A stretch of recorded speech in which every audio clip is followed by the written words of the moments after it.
كفتة مشوية في الفرن مش هتاخد منك نص ساعة بالظبط. يا عيني. السلام عليكم ورحمة الله وبركاته، أنا أبو حميد. تعالوا هنعمل النهاردة وصفة جامدة جدا للناس المغتربين والناس اللي في سكن الجامعة. هنعمل كفتة في الفرن. يلا بينا نحضر الوصفة بتاعتنا، يلا بينا. ولكن قبل ما أبدأ الفيديو عايزك تصلي على النبي في كومنت وتصلي على النبي في قلبك، ويلا بينا نحضر الوصفة بتاعتنا. أول حاجة بقى غسلنا البصل مع الطماطم مع الخضرة. نقطع البصل. أنا استخدمت في الوصفة ديت بصلتين، ودلوقتي بقى هنبشر البصل. وهنستخدم الطماطم في الوصفة بتاعتنا لأن الطماطم بتطر الكفتة شوية. وطبعا كفتة يعني خضرة، نقطع كده شوية خضرة مع بعض، نقطعهم مفروم خالص كده. نبدأ بقى نحط اللحمة بتاعتنا.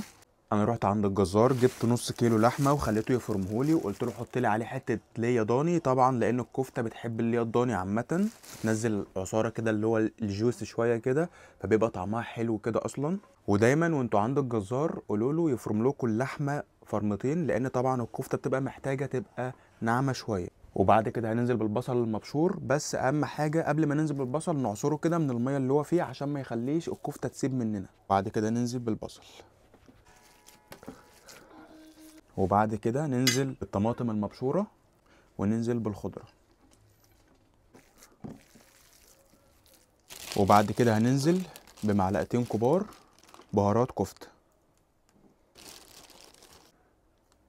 ونقلب الكلام ده كله مع بعضه. واخر حاجه خالص هننزل بيها هو الملح.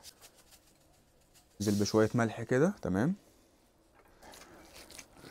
انا جبت الصاج بتاع الفرن، هنصبع كفته ونحط الكفته فيه. ندهن بس ايه الصاج بشويه زيت علشان الكفته ما تلزقش معانا في الصاج، تمام. اهم حاجه بس وانت تتفرج عليا تصلي على النبي، اللهم صل وسلم وبارك على سيدنا محمد. ويلا بينا نصبع الكفته. بسم الله. بس ما شاء الله انا مكبر الصوابع قوي عشان نعرف نشبع. بس كده كده خلصنا. كده 10 صوابع كفته هندخلهم دلوقتي الفرن. دلوقتي بقى هندخل الكفته بتاعتنا في الفرن. نقفل عليها. وطبعا بشكركم على دعمكم ليا الفترة اللي فاتت، بجد بشكركم جدا من قلبي، وكل سنة وانتم طيبين.